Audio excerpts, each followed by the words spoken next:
Bharatiya Janata party अल्पसंख्यक मोर्चा की कार्य समिति बैठक होटल इंडियाना में आयोजित हुई।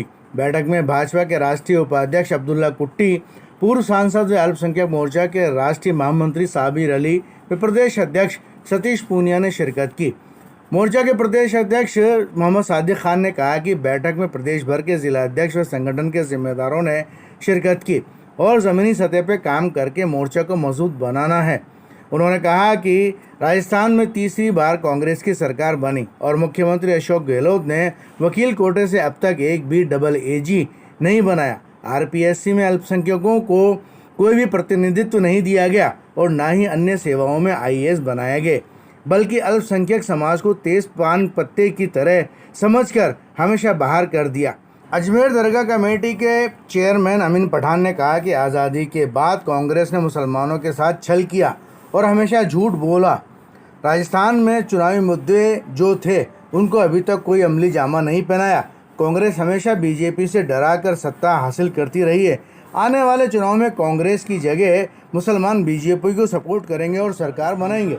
ये स्टेट वर्किंग कमेटी की बैठक थी जिसमें हमारे पार्टी के मेन बीजेपी के राष्ट्रीय उपाध्यक्ष जनाब अब्दुल्ला कुट्टी साहब इसमें तशरीफ़ फरमा थे और उसके अलावा हमारे जो सूबे के सदर हैं सतीश पूनिया साहब वो मेहमान खुसूसी थे और बिहार के हमारे पूर्व सांसद साबिर अली इसमें तशरीफ़ लाए थे। एक सत्र हमारा हो चुका है, दूसरा सत्र अभी बाकी है जिसमें संगठन महामंत्री चंद्रशेखर जी और राजेंद्र राठौड़ जी का हमें मार्गदर्शन प्राप्त होगा। ये संगठन की एक सतत चलने वाली प्रक्रिया है जिसको सभी मोर्चों को और मेन पार्टी को करना होता है। इसका मेन मकसद हमारा ये है कि पिछले 3.25 साल में जिस तरीके से अशोक गहलोत जी ने माइनॉरिटी का नुकसान किया है, वो कहते तो हैं कि मैं माइनॉरिटी का सबसे बड़ा हिमायती हूँ, सबसे बड़ा खैर ख्वाह हूँ, मगर सच्चाई ये है कि वो माइनॉरिटी के विरोध में काम करते हैं। उसका सबसे बड़ा एग्जाम्पल मैं आपको बताऊँ कि RPSC में उन्होंने माइनॉरिटी को कोई रिप्रेजेंटेशन नहीं दिया। अदर सर्विसेज से IAS उन्होंने अपने पिछले 3 कार्यकाल में नहीं बनाए और तो और पिछले महीने अभी जो 12 AAG जो बनाए उसमें माइनॉरिटी का कहीं रिप्रेजेंटेशन नहीं है। ऐसे बहुत से काम है। वक्फ बोर्ड की 69 संपत्ति इन्होंने चिन्हित करी, 21 करोड़ रुपए खुद चीफ सेक्रेटरी मानते हैं कि हमें वक्फ बोर्ड को चुकाना है, मगर चुकाते नहीं है। मदरसों में हमारे पढ़ने वाले बच्चों के पास ये एंड्रॉयड फ़ोन नहीं है। जब एंड्रॉयड फ़ोन नहीं होगा तो भैया आपने ऑनलाइन पढ़ाई कैसे करवाई?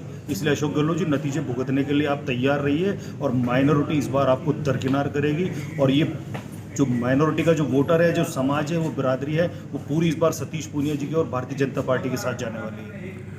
सादिक भाई, असल में कांग्रेस के अंदर 9 या 10 विधायक हैं और मंत्री पद एक, बीजेपी में एक ही मुस्लिम विधायक बने थे और एक वही मंत्री बने।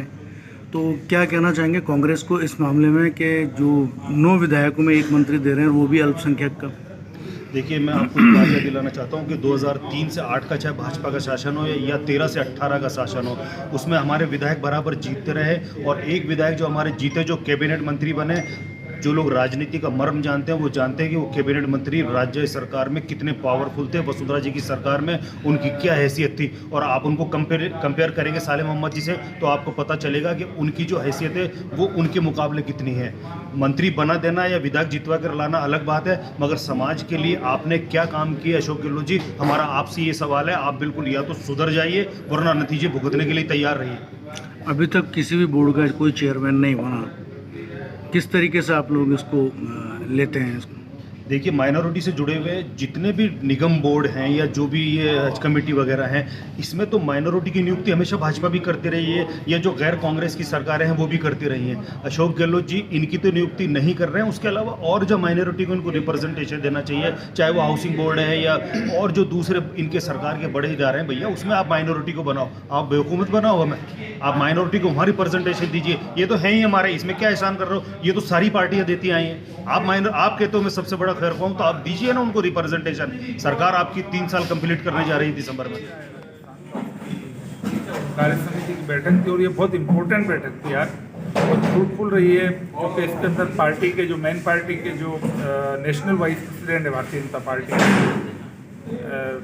अब्दुल्ला कुट्टी साहब इसके अंदर आज तशरीफ लाए और पार्टी के जो राष्ट्रीय महामंत्री है साबिर अली साहब इसके अंदर आए और आज पार्टी के प्रदेश के अध्यक्ष यहाँ पे मेन जो डॉक्टर सतीश पूनिया जी भी इसमें थे और अपनी बात बहुत दमदारी से लोगों ने रखी है कि मैं राजस्थान की बात करूं। राजस्थान के अंदर कांग्रेस की सरकार है, जिस सरकार ने लोगों को जो कांग्रेस की जो नीति रही है कि पिछले 70 सालों से आज़ादी के बाद से लगातार झूठ बोलकर और झूठे ख्वाब दिखाकर उन्होंने मुसलमानों के डराकर आरएसएस और बीजेपी के नाम से डराकर वोट लिए और फिर एक बार उन्होंने झूठ का पुलंदा लोगों को दिखाकर यहाँ पे सरकार बनाई। लेकिन सरकार बनाने के बाद जो उन्होंने मैनिफेस्टो के अंदर जो वादे किए थे, चुनावी जो वादे थे, वो चुनावी वादे ही रहे।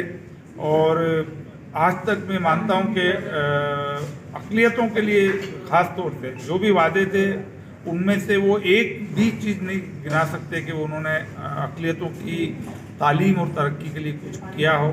तो मैं मानता हूँ कि आज मीटिंग के अंदर ये तय हुआ है कि राजस्थान के कोने कोने पे लोगों के बीच में जाया जाए, लोगों को बताया जाए कि इस सरकार ने जो वादे किए थे उसमें ये पूरी तरीके से फेल हुई है। आने वाले वक्त में जल्दी राजस्थान के चुनाव होंगे, उन चुनावों के अंदर इस कांग्रेस की सरकार को उखाड़ के फेंकने के अंदर जो सबसे महत्वपूर्ण भूमिका अगर किसी की होगी तो राजस्थान के मुसलमानों की होगी।